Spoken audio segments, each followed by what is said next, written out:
bosquejo que podemos seguir con los puntos que el pastor nos va a predicar. Pensemos que es un tiempo importante de formación como pueblo.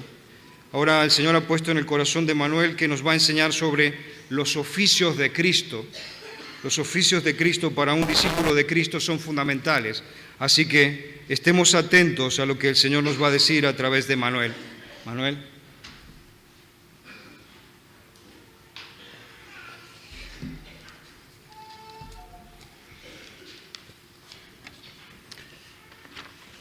Buenos días, es un verdadero placer volver a estar con vosotros, de disfrutar del tiempo de alabanza, de oración. Es un tiempo precioso de comunión. Yo, si me permitís, no me cansaré de pedir también a los jóvenes, los niños ya se han marchado, pero recordemos que en la Escritura dice que de los niños y de los que maman perfeccionaste la alabanza. Así que, jóvenes, por favor, si tenéis un versículo y lo leéis en nuestro tiempo de oración, de alabanza, adornáis nuestro culto. Así que, por favor, veo pocos por aquí, pero bueno, así les pediremos. Muy bien, vamos a orar un segundín antes de abrir la Escritura. Señor, nuevamente reconocemos nuestra necesidad de ti. Tú eres el único, Padre, que mereces cualquier gloria, cualquier mérito. A ti, Señor, nos postramos, adoramos y rendimos nuestras vidas. Y pedimos, como el salmista, que la meditación de nuestras palabras sea agradable a ti. En el nombre del Señor Jesús. Amén. Aunque hay algunos jóvenes, poquitos, son adultos ya, los otros se han ido arriba. Voy a pedir... Ah, vaya. Pues sí, que pasen.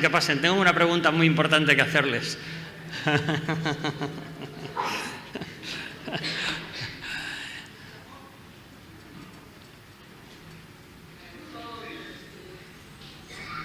¿Qué tal? Muy bien, gracias.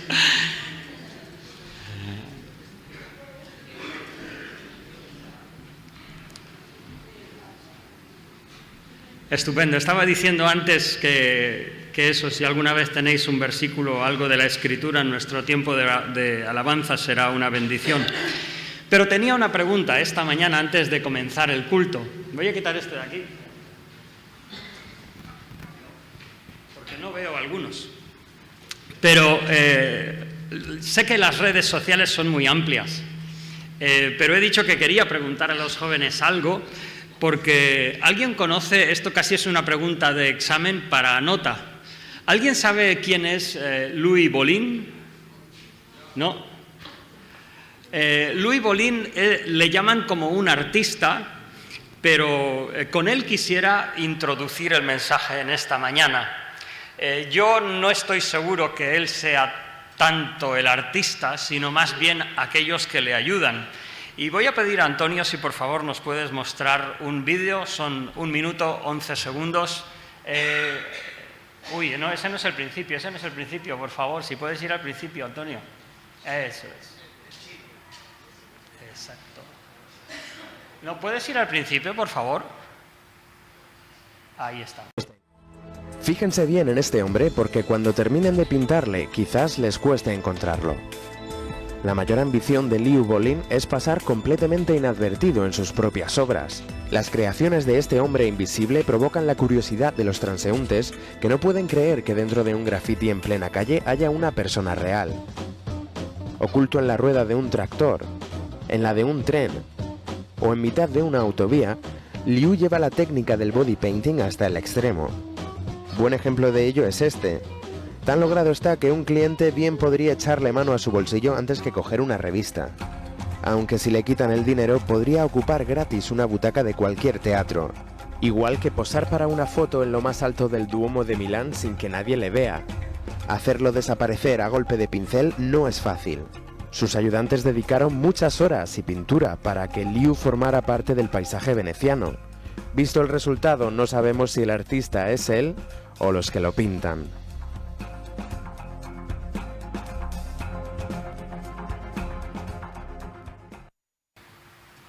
Bueno, muchas gracias. Es un vídeo breve, pero Louis Bolin, una persona que lo que busca son rincones en el mundo, pueda ser Venecia, pueda ser una rueda de un traductor que comenzó en los escombros de una guerra, camuflándose a través de la pintura, en medio de su entorno, ¿no? Pues yo lo he querido usar porque creo que nuestra Navidad puede ser muy parecida a este Louis Bolin. ¿En qué sentido? Pues en que vivimos en un mundo donde supuestamente nuestra cultura es cristiana, pero hemos pintado a Cristo tanto con los colores de nuestra sociedad que pasa inadvertido en nuestra Navidad. Lo pintamos con colores, lo pintamos con regalos, con comidas familiares, el mundo lo pinta con altruismo, incluso hay canciones a veces que yo buscando en internet, pues alguna alabanza de Navidad, alguna canción que sea de Navidad, y alguna hay por ahí donde algún cantante pues canta acerca del altruismo, de la bondad de la sociedad, y dices, pero bueno, ¿es este el mensaje de Jesús? ¿Es realmente subrayar la persona de Cristo y lo que Él vino a este mundo? ¿O es pintarle con los colores de nuestra sociedad de tal manera que pase simplemente inadvertido? ¿Qué misión vino a hacer Jesucristo a esta tierra? En estos meses que se llaman de Adviento, curiosamente, ¿sabéis por qué se llaman de Adviento? ¿O alguien conoce la historia de lo que es la celebración de Navidad? Creo que alguna vez lo he dicho en momentos anteriores. Realmente la Navidad, lo primero que se celebró fue el 6 de enero, no el 25 de diciembre. Y el 6 de enero lo que se celebraba era la Epifanía. No era la venida de los Reyes Magos y los regalos para los niños. Era la manifestación pública de Cristo y su comienzo de ministerio público. Lo primero que se celebró en el cristianismo no fue una fecha de regalos y comidas familiares, sino que las semanas de Adviento, 4, 5 o 6 semanas antes del 6 de enero, la Iglesia lo que hacía era tener una especie de cuaresma, una especie de autoexamen para que la Iglesia se entendiera que era la manifestación de Cristo a este mundo. Y de la misma manera que Jesucristo fue bautizado y comenzó su ministerio público y se manifestó al mundo como Mesías, de la misma manera la Iglesia, a través de examinarse, de limpiar su corazón de pecados, cuando llegaba el 6 de enero, ellos se enfocaban en querer ser esa manifestación del Salvador a esta tierra. A partir del siglo IV es cuando se escoge el 25 de diciembre, el solsticio de invierno, sustituyendo la deidad pagana del sol por la celebración del sol de justicia. ¿Qué mejor sol de justicia que el Señor Jesucristo? Eso es cierto. Lo que pasa es que nosotros como creyentes es como, con perdón, pero es como un buey que es terco y constantemente tenemos que torcerle el cuello para que no se desvíe del camino y para que nuestras Navidades tengan un sentido bíblico. Yo ya no digo que como los primeros siglos del cristianismo, cuando celebraban esa cuaresma hacia el 6 de enero, que era la Epifanía, no digo que hagamos ayunos como hacían, no digo que hagamos esos cultos sobrios de autoexamen, de confesión de pecado, ya no digo eso. De hecho, es que estos días nos hubiera tocado meditar en el pecado de la humanidad, Romanos capítulo 1 al 3, pero yo pensé, junto con los ancianos, digo, mira, vamos a dedicarlo a predicar de Cristo, porque no quería tener una predicación tan lúgubre y tan, digamos, de contención contra el pecado en tiempo de Navidad. Prefería exaltar a Cristo. Entonces, yo no digo que vayamos a esas cuaresmas y a ese punto de autoexamen, pero por otra parte, cuidado que nuestro gozo sea en el Señor. Que sea en el Señor, que no sea por la paga doble, aunque la agradecemos, la agradecen aquellos que la tienen, que no sea por los regalos, que gracias a Dios por esa posibilidad, ¿por qué no? Gracias a Dios por las comidas familiares, oportunidades de estar juntos, ¿por qué no? Claro que sí. Pero vamos a intentar traer a Cristo en medio nuestro, con sus propios colores. Si miramos a los colores de Cristo, ¿cuál fue el cometido que Cristo vino a esta tierra? Podríamos mirar sus obras, podríamos mirar sus mensajes, podríamos también mirar sus nombres, esos nombres que se le da desde el Antiguo Testamento: admirable, consejero, Padre eterno, príncipe de paz. Podríamos también, quizás como es más tradicional, agrupar esas funciones o esos nombres del Señor Jesucristo en 3 oficios principales. Oficios o roles o papeles o cometidos, 3 funciones que el Señor Jesucristo vino a cumplir, porque así estaba profetizado desde el Antiguo Testamento. ¿Qué esperaban cuando Simón reconoció a Cristo como el Mesías? Cuando Ana, que estaba orando día y noche, ese era su servicio a Dios, y cuando vio al Señor Jesucristo, ¿qué es lo que esperaban? ¿Esperaban un bebé tierno nada más? ¿Esperaban un altruismo social? No, tenían una esperanza concreta, aunque no lo vieran con toda claridad, porque aún los apóstoles no vieron con plena claridad hasta que Cristo no fue ascendido a los cielos. Pero al menos habrían 3 cosas del Antiguo Testamento que trazarían el cometido y la misión de Jesucristo en esta tierra. Si miramos la escena de la Navidad es curioso, porque ¿qué es lo que vio Herodes en el nacimiento de Cristo? Herodes lo que vio es una amenaza. Ojo que aquí hay otro rey. Y asesinó a todos los bebés de 2 años para abajo. Cristo para él era una amenaza. Para los fariseos, los religiosos, ¿qué era Cristo? Una pregunta teológica. ¿Dónde ha de nacer el Cristo? Déjame mirarlo. Ahora mismo, yo te doy una respuesta. En el libro de Miqueas. Sí, pero en Mateo capítulo 2, la cuestión es ¿dónde ha de nacer el Cristo? Y sí, los fariseos dieron una respuesta, pero ¿fueron a adorarle? No, porque era solamente una cuestión intelectual, teológica. Sin embargo, unos reyes que tenían poco conocimiento de Oriente, vinieron buscando al rey de los judíos. Una de esas funciones, rey de reyes, señor de señores. Hay 3 funciones que el Antiguo Testamento traza para la persona de Jesucristo. La primera lo ordenamos así, podríamos ordenarlo de otra manera, pero la primera es Jesucristo como el profeta prometido. En segundo lugar, Jesucristo como el mediador o como el sumo sacerdote o como la ofrenda que se había prometido.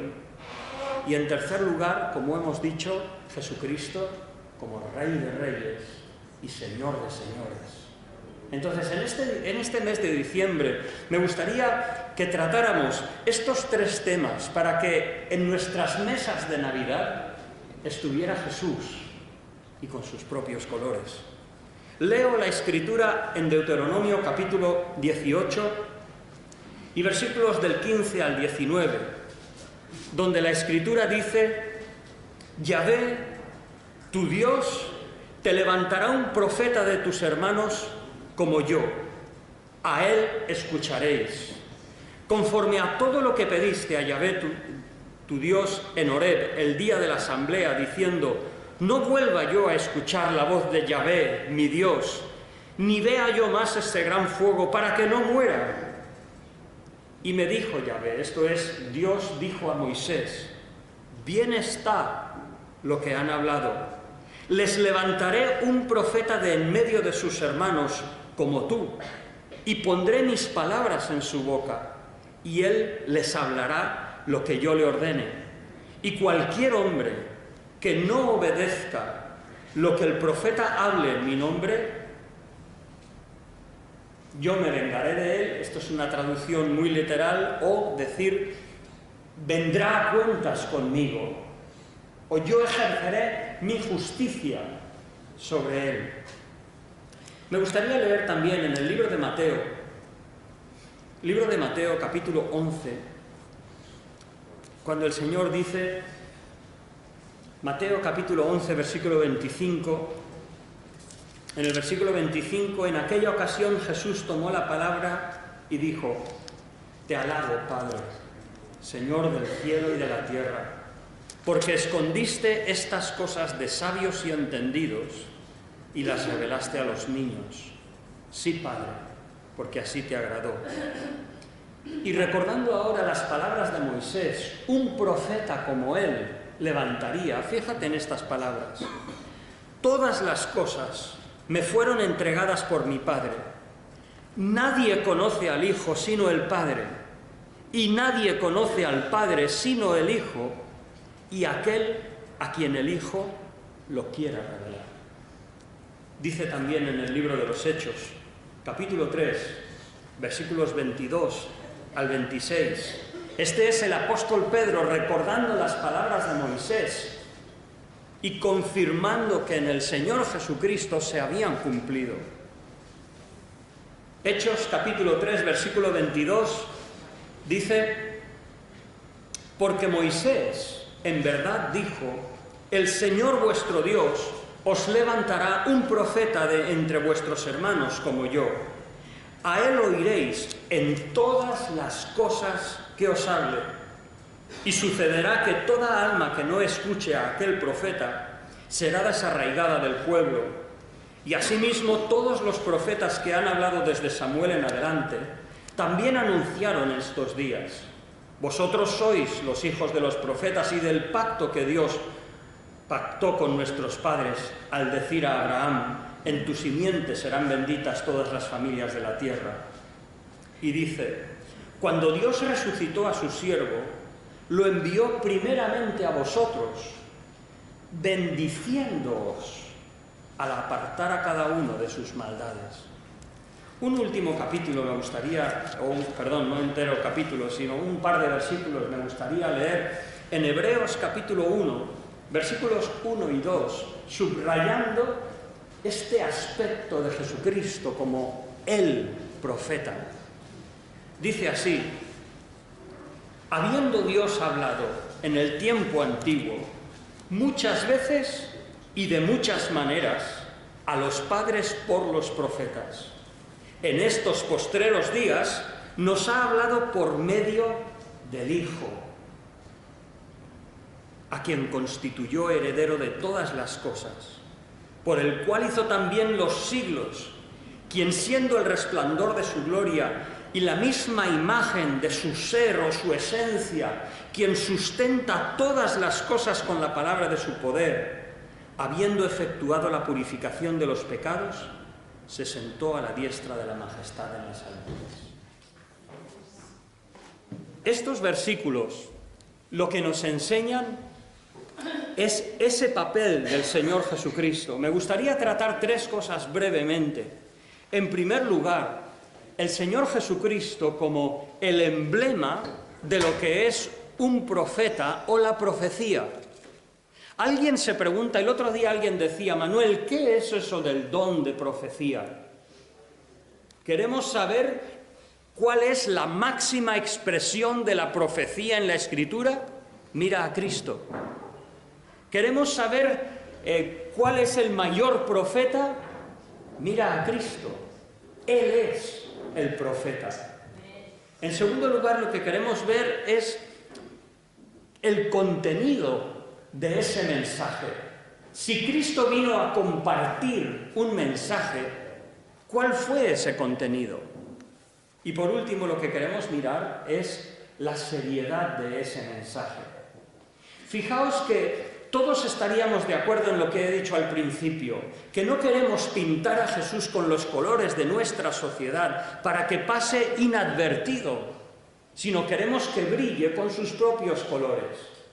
Pero dejadme recordaros la escena de Marta y María. El Señor está en la casa de Lázaro, Marta y María. Está allí en casa de sus amigos, personas profundamente creyentes y profundamente seguidores de Jesucristo. Sin embargo, está Marta, que haciendo algo que está bien, no hace lo que es mejor. Marta está afanada procurando que la cena sea lo mejor para el Señor. Y María está sentada a los pies de Jesús, escuchando, dejadme decirlo así, las palabras de el profeta. Y el Señor le dice a Marta, Marta, Marta, estás afanada en muchas cosas. Porque Marta le dijo, Señor, ¿no cuidas que María no me ayuda? Y el Señor le dice, no, lo que está haciendo María es lo necesario. Porque Jesucristo no vino a ser servido, no vino a celebrar banquetes, no vino a tener amigos y a subrayar esos momentos preciosos de amistad y de comunión. Jesús vino a comunicar una palabra, entre otras funciones, a comunicar un mensaje. Y María había escogido la buena parte. No sé si era consciente o no, pero intuitivamente había dejado a un lado la comida y estaba escuchando qué es lo que Jesús tenía que decir. Déjame preguntarte en esta mañana, ¿cómo tienes a Jesucristo? Está claro que Jesús es nuestro Salvador, es nuestro mediador. Está claro que Jesús es nuestro amigo, nuestro compañero, nuestro consolador, quien está con nosotros en nuestras tribulaciones, quien nos da todo lo que tenemos, quien sustenta este universo. Pero en esta mañana déjame recordarte que Jesucristo es el profeta y que viene a comunicar su palabra. Y así como dijo Moisés, así como dijo Pedro, y así como el Señor Jesucristo mismo dijo en Mateo 18:20, que todas las palabras debían ser escuchadas. Mateo 28:20 dice, así que id haciendo discípulos en todas las naciones, bautizándoles en el nombre del Padre, del Hijo y del Espíritu, ¿y qué más? Enseñándole a guardar todas las cosas que os he mandado. He aquí yo estoy con vosotros hasta el fin del mundo. Pero fíjate qué curioso, la iglesia de la Odisea en capítulo 3 de Apocalipsis, ¿qué dice? Que el Señor está fuera de la puerta, llamando desde fuera de la iglesia. ¿Por qué? Porque la iglesia de la Odisea se había apartado de la esencia del mensaje de Jesucristo. Hasta el punto que decía, yo soy rica, me he enriquecido y no tengo necesidad de nada. Y el Señor dice, ¿no te has dado cuenta que eres pobre, miserable y que estás desnuda? Y Cristo está fuera, porque no había escuchado ese mensaje. ¿Qué es un profeta? Básicamente un profeta es una persona cuyas palabras no vienen de su propia cosecha. El profeta no es una persona que habla de sí mismo, sino es alguien cuyas palabras vienen de una fuente sobrenatural, una fuente divina. En el Nuevo Testamento, aún David se habla de él como un profeta. ¿Por qué? Porque Dios habló a través de él en los Salmos.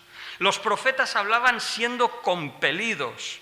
Se nos expresa en Jeremías que la palabra de la profecía, el mensaje de Dios en Jeremías, era como un fuego ardiendo en su interior que no podía contener. Tenía que comunicarlo a las personas. Erróneamente, la profecía, hoy en día, por nuestra sociedad, se asocia más con un horóscopo o con un agorero que no con lo que la Escritura habla de profecía. La profecía, según la Escritura, no es otra cosa que un mensaje que viene directamente de Dios. Muchas veces el profeta lo que hace es denunciar el pecado presente, más que no anunciar cuestiones futuras.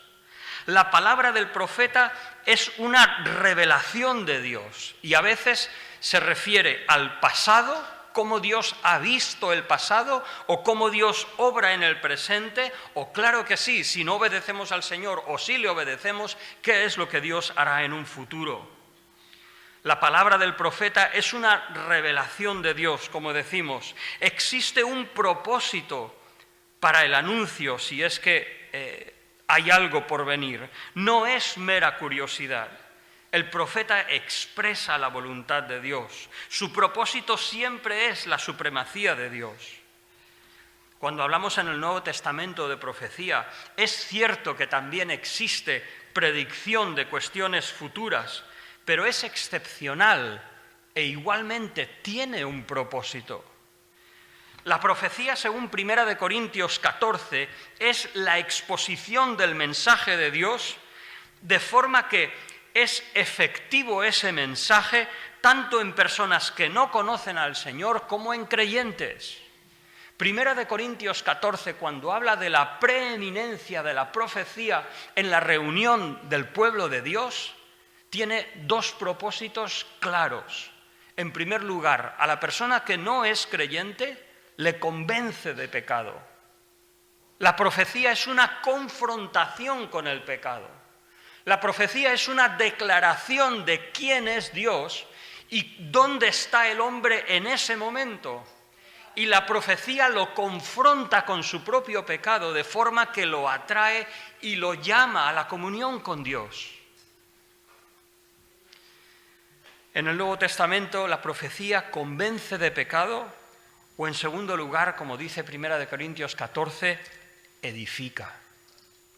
Es un mensaje que construye la vida cristiana, que da al creyente chicha, si me permitís decir, carne, de la cual nacen oraciones, esperanza, fortaleza ante la tentación, ante la prueba, de lo cual nace el poder compartir nuestra fe con nuestros semejantes.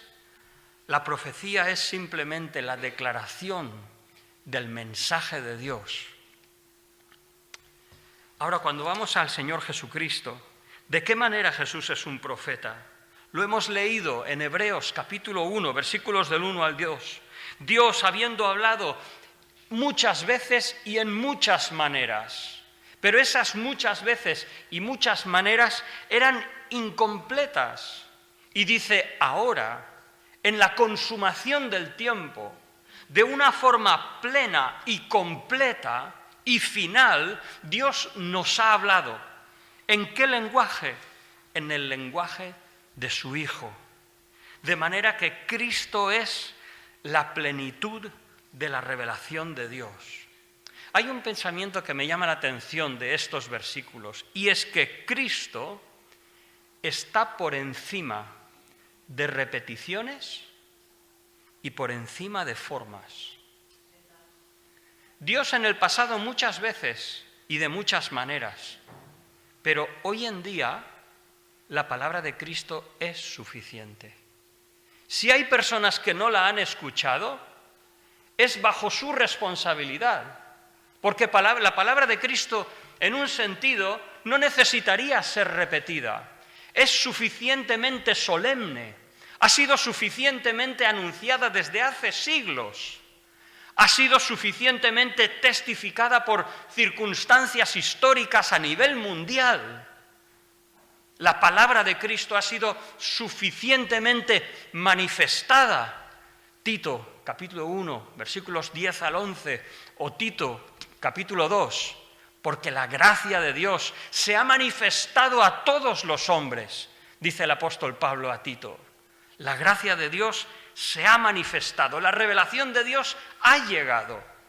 Y dejarme decir, no necesitamos nuevas formas, quizás somos nosotros los que irremediablemente expresamos el mensaje de Cristo en nuestra cultura, pero no porque Cristo tenga que ser actualizado, sino los que nos actualizamos somos nosotros. Pero Cristo, el mensaje del Evangelio, no tiene que ser cambiado. ¿Sabéis que hay una Biblia que en vez de Belén es Alabama? Que en vez de... Sí, es hasta tal punto contemporizada que se ha desvirtuado totalmente. No, la palabra, la revelación de Jesucristo. Cristo es el profeta y por sí mismo es suficiente. Y a ella tenemos que escuchar. Dice Juan capítulo 1, versículo 18, a Dios nadie lo ha visto jamás. El unigénito Hijo que está en el seno del Padre, Él lo ha dado a conocer. ¡Qué versículo tan precioso! Cuando el apóstol Juan, más o menos en el año 90, después de la expansión del Evangelio en sus primeros pasos, después de todos los viajes misioneros de Pablo, de la labor misionera de Bernabé y de tantos otros de los cuales no leemos en el libro de los Hechos, llega al final de la era apostólica y afirma de que nadie ha visto jamás a Dios. Y no solamente porque Dios habita en luz inaccesible, sino porque los hombres, aquellos que les ha parecido que han visto a Dios, dice, voy a morir, porque no es posible que vea a Dios y viva. ¿Por qué? Porque Dios es esencialmente tan puro que verle exigiría castigarnos. Porque nosotros tenemos orgullo, tenemos nuestros propios pecados que nos apartan de Dios. Y de la propia naturaleza de Dios nos respondería en juicio. A Dios nadie le vio jamás. Pero fíjate la forma en que Dios se ha comunicado. El unigénito Hijo, solo hay uno, el Hijo de Dios. Dice que está en el seno del Padre. Está a la diestra de Dios y en su regazo. Está como el apóstol Juan estaba en la última cena con el Señor, así está el Señor Jesucristo como único Hijo en la intimidad, en la comunión con el Padre. De manera que cuando Felipe le dice, Señor, muéstranos al Padre una vez y nos basta, y Jesús le dice, Felipe, ¿tanto tiempo hace que estoy con vosotros y no me has visto? Él fue el profeta, Él fue la revelación de Dios. Él fue la comunicación de sus palabras. Dice la Escritura en Deuteronomio, en medio de ti, de tus hermanos, o en Hechos 3:22, de entre vuestros hermanos. Dice Dios, enseña, no es la voz de Dios, así como pidió el pueblo de Israel. O sea, el pueblo de Israel, cuando vio la visión de Dios en el monte de Sinaí, dice, mira Moisés, no podemos soportar esta situación. ¿Nos va a dar algo o Dios nos va a juzgar? Tú habla con Dios y luego nos dices a nosotros. Y dice el Señor, eso dijeron bien. Tuvieron un discernimiento correcto sobre cómo era su situación a la hora de acercarse a Dios. Necesitaban un mediador. Y Moisés cumplió esa faceta, pero solo en parte. Vendría después de él un profeta pleno, completo y de una forma final. Las palabras de Jesús, por supuesto, son la mayor cercanía que Dios nos expresa. Después de decir que nadie conoce al Padre sino el Hijo, y nadie conoce nadie conoce al Hijo sino al Padre, y nadie conoce al Padre sino el Hijo, y aquel a quien el Hijo lo quisiera revelar. Después Mateo 11, versículos 28 en adelante, ¿qué dice? Venid a mí, todos los que estáis trabajados y cargados, y yo os haré descansar.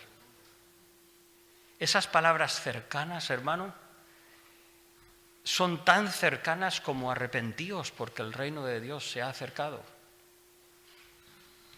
Jesús es el profeta. ¿Y cuál fue su mensaje? Su mensaje fue la revelación del Padre. A Dios nadie le ha visto jamás. El unigénito del Padre que está en el seno del Padre, Él le ha dado a conocer. Jesús le ha revelado.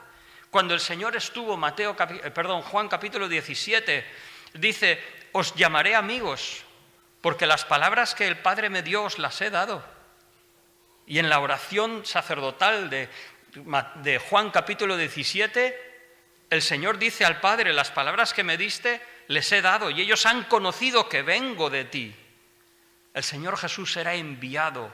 Él era Dios mismo, pero venía a comunicar al Padre el mensaje de ese profeta.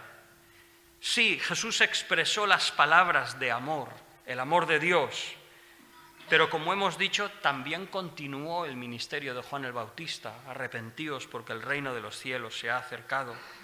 El Señor Jesús y su mensaje expresó la santidad en su más pura expresión. Dice, oísteis a los antiguos, no adulterarás, pero yo os digo, aquel que mira a una mujer para codiciarla, adulteró con ella en su corazón. Esa también es la palabra de Dios. Ese también es el consejo que Dios nos quiso revelar a través de Jesucristo. El Señor Jesucristo, su mensaje, además de ser cercano, amoroso y tierno, también nos dijo que a la hora de ponerlos en una misma balanza, dice, el que no aborrece padre, madre, hijos, casa, aún su propia vida, no puede ser mi discípulo. El que no renuncia a todas las cosas no puede ser mi discípulo. Y entendemos que eso no quiere decir que debemos volvernos en contra de nuestros padres, de nuestros esposos o esposas o nuestros hijos, sino que a la hora de considerar nuestra vida delante del Señor, Dios tiene la preeminencia hasta tal punto que todas otras relaciones parecen como secundarias. Pero eso también es las palabras de esa revelación. Eso también nos vino a decir el Señor. El que quiera seguir en pos de mí, niéguese a sí mismo, tome su cruz y sígame. Porque como dice, el que quiere ganar su vida, la perderá. Pero el que pierda su vida por causa de mí, la ganará. Esas también son palabras de ese tierno y amante Señor. Me llama la atención este versículo en Hechos 3:26, cuando el Señor dice que el mensaje de ese profeta sería bendición. Dios llamó a su siervo para que os bendijera a fin de que cada uno se convierta de su maldad. Es una bendición convertirse. Es una bendición poder reconciliarse a través de un arrepentimiento y pedir perdón. Las palabras cuando el Señor dice a un alma, cuando Dios te habla al corazón y te dice, has pecado, no son palabras de odio y de contención, son palabras de un Dios de amor que te confronta con tu situación real. Y necesitamos venir al Señor. Es una bendición que cada uno se convierta de su maldad. Es la forma en cómo Dios transforma el corazón. Dice Deuteronomio y también Hechos 3:22, a Él oiréis en todas las cosas que os hable. Todas las cosas.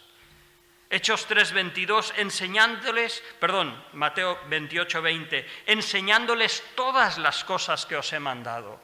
La palabra del Señor o la revelación del Señor Jesucristo no es la carta de un restaurante donde nosotros escogemos el plato que más nos gusta. La palabra del Señor es el consejo de Dios, esa revelación de el profeta, lo que Dios quiere comunicarnos.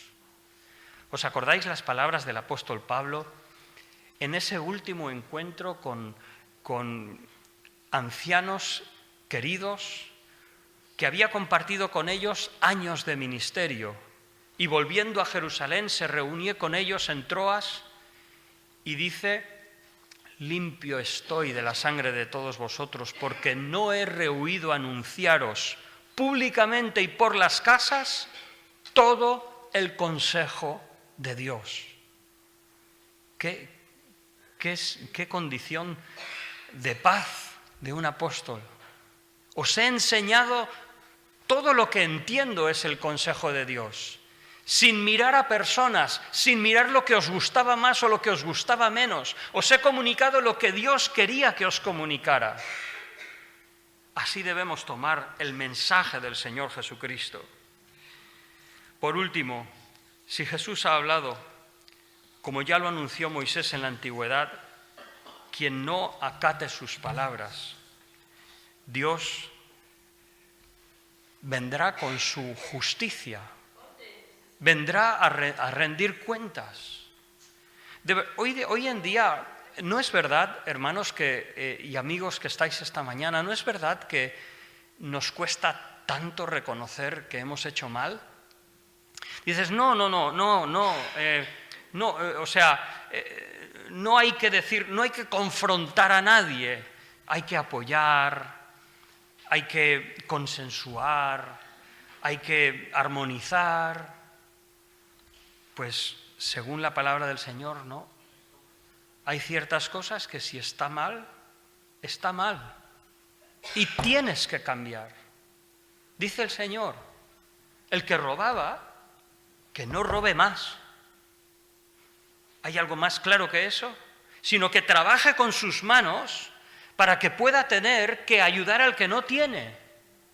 Entonces, hermanos, inmoralidad, mentiras, orgullos, pornografías, lo que sea, no, es pecado. Recuerdo hace poco en Ipste hubo un creyente que pasó por tiempos difíciles en su vida cristiana y terminó su testimonio diciendo una cosa que yo es la primera vez que la he oído.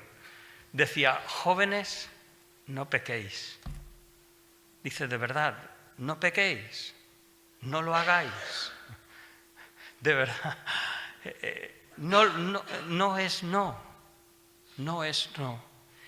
Y si no tenemos en cuenta todas las cosas que nos ha enseñado, el Señor vendrá a ajustar cuentas. Y si somos hijos suyos, nos disciplinará para traernos a la obediencia con Él y a la comunión con Él. Y si no eres creyente, pues Dios te traerá a su comunión. Dice la Escritura que ese profeta no será la voz directa de Dios porque no podríamos soportarla, pero dice, cualquiera que no oiga las palabras que Él pronuncie en mi nombre. Las palabras de Cristo es lo mismo que si Dios nos estuviera hablando. Dice, pondré mis palabras en su boca y Él les dirá todo lo que yo le mande. El Señor, si no, nos pedirá cuentas. Termino con esta consideración. Al considerar el tiempo de Navidad, muchos aspectos de la venida de Cristo a este mundo podemos pasarlos por alto. Podemos diluirlo en medio del consumismo y el altruismo impersonal. Ser buenos con los demás, eso es lo que dice nuestra sociedad. Qué importante que tengamos en cuenta esta faceta del Adviento cristiano, que Jesús vino con un mensaje. La Navidad tiene que ver con un mensajero excepcional, con un mensaje pleno, un mensaje de cercanía sin igual, un mensaje de amor, de ternura, de llamar a la comunión con Dios, pero un mensaje igualmente de pureza, de limpieza. El mensaje de Dios tiene sus ramificaciones, tiene sus implicaciones, sus coherencias, por las que todas las cosas son importantes en su mensaje. Y termino con una pregunta. ¿Somos de los que oyen el mensaje que Dios nos ha enviado con Jesucristo? Que el Señor nos ayude, hermanos, a que en nuestras mesas de comidas familiares, nuestro tiempo de vacaciones, de descanso, aquellos que lo tengamos, que podamos traer el mensaje de Cristo al centro de nuestra mesa, como un precioso florero que es visible a todos los que participan de la mesa. Vamos a orar. Señor, te damos muchas gracias por la persona de nuestro Señor. Te damos gracias porque vino a comunicarnos quién eras tú, cómo eras tú.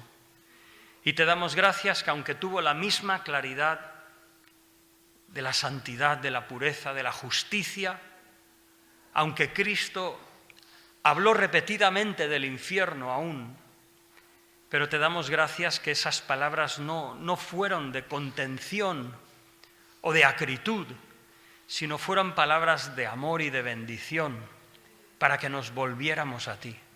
Te damos gracias por esa llamada a tu presencia y pedimos que podamos ser receptores, que podamos tener los oídos abiertos a ese mensaje de nuestro Señor. En el nombre del Señor Jesucristo.